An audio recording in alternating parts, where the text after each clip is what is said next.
મહારાણી મંદિર, પન્નાધામ, આ બહારની પરિક્રમા.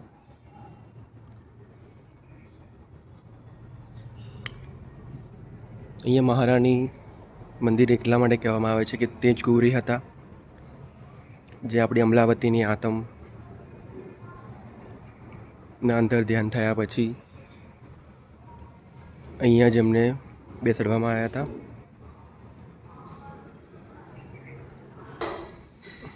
આખી પરિક્રમા છે. બધી જગ્યાએ સેમ ટુ સેમ જ છે. આમ જોવા જઈએ તો પરિક્રમા, મંદિરની વ્યવસ્થા.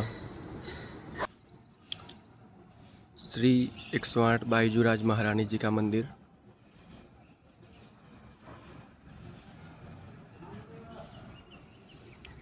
જો અહીંયા આગળ પણ કમ્પ્લીટ બધું કન્સ્ટ્રક્શન ચાલુ જ છે. જે જૂનું છે એ રિનોવેટ થઈ રહ્યું છે પાછું બધું.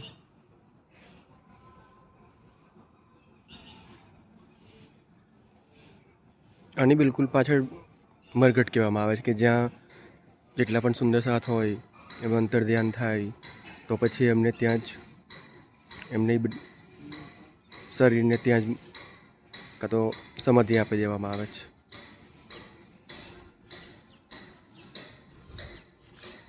आ बड़े वृक्ष की तरह लग रहा है. अलग अलग फूलदानियों.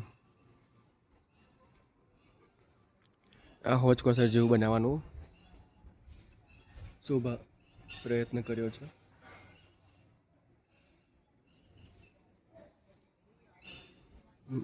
જો આપણા ફૂલ વેચનારા ભાઈ પણ છે અહીંયા આગળ. એક્ઝિટ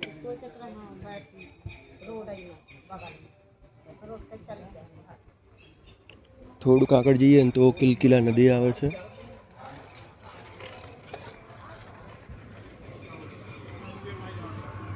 આખો પન્નાનો નજારો છે.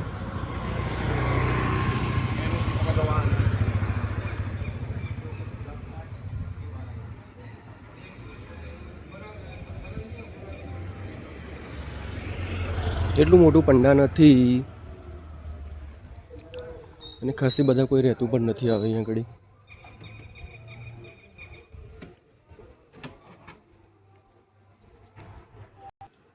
જો આપણે આમ સીધા આવી ગયા.